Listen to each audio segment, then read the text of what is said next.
Mohammed Bazik has become something of a local hero here in Los Angeles recently. I'm not an angel, I'm not a hero. It's just what we're supposed to do as a human being. In 1978, Bazik, then a former marathon runner, came to the U.S. from Libya to study engineering. He met his wife here in the U.S. and became a citizen in 1997.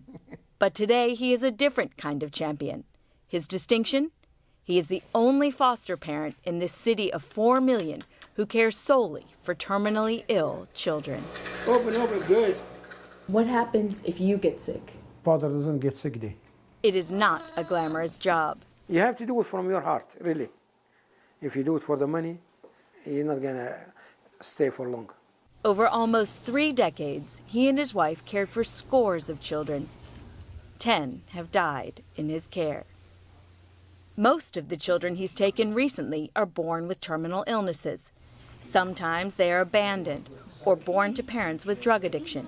Once they enter the foster care system, the county works to connect them with foster parents like Mohammed. The memories of the children, he says, still live with him every day.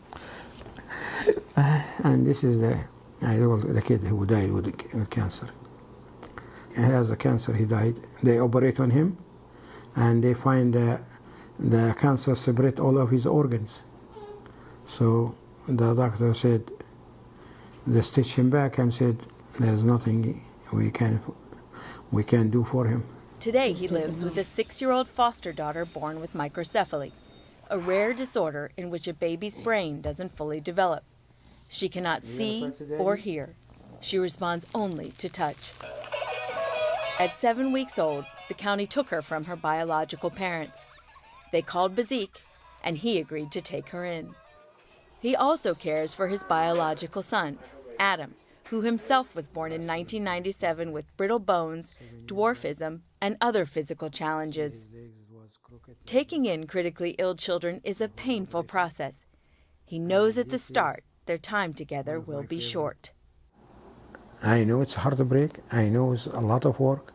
I know it's gonna hurt me sometimes, you know. I feel sad, but in my opinion, we should help each other, you know. Much of his dedication, he says, derives from his faith.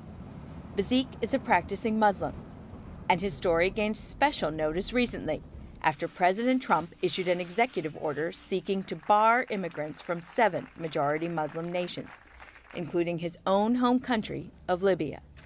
Bazik says he sees the negative stereotypes out there, but he is not deterred.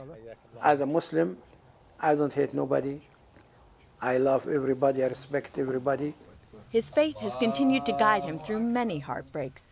His wife passed away in 2015. After your wife died, did you ever think this is actually too much for one person to do? Sometimes. But I know somebody needs help. I will do it as long as I am healthy. Now he has a nurse's aide that helps with care on weekdays from 8 to 4. But still, it's a full-time job, one he handles by himself every night and every weekend. With his foster daughter's seizures happening more and more often, he usually sleeps near her on the couch, just in case. He says he hasn't had a day off since 2010. And the challenges have continued to mount. In November, the caregiver became the patient. I find out in November I have colon cancer.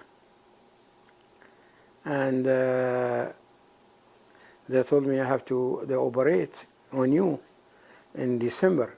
I said, I talked with the surgeon, I said, doctor, I can't, you have to give me time because I have a foster kid who is a terminal, and I have my son, he's a handicap. There's nobody for them, you know. Did anyone go with you to the hospital? No, that was the scary part, you know. I felt about the kids who've been sick for all their life. If I am adult, 62 years old, and I feel this, that I am alone, I am scared, I mean, nobody tells me this okay and it will be fine. This experience has humbled me.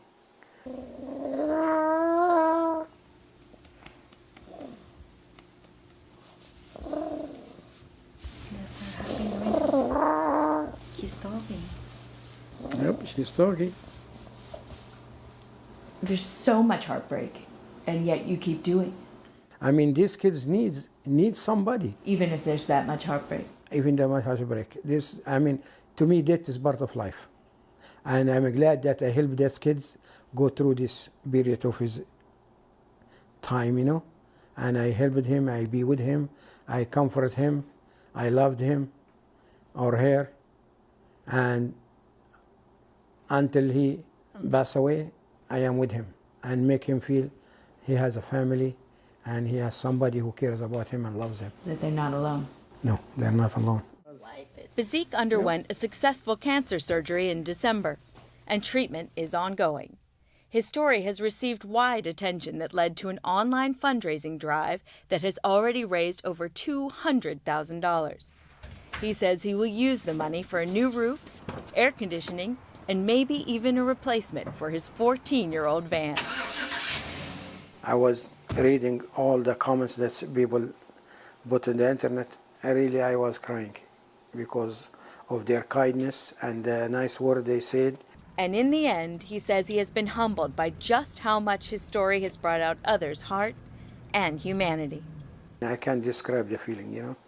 I mean, you see how many nice people around us, but we don't see them because of this turmoil in this time. We didn't see how many nice and kind people around us. Do you think you see more of them now? Yes, there is always good in this world, you know, more than the bad. Always. That's what I believe. For the PBS NewsHour, I'm Gail Zemak-Laman in Los Angeles.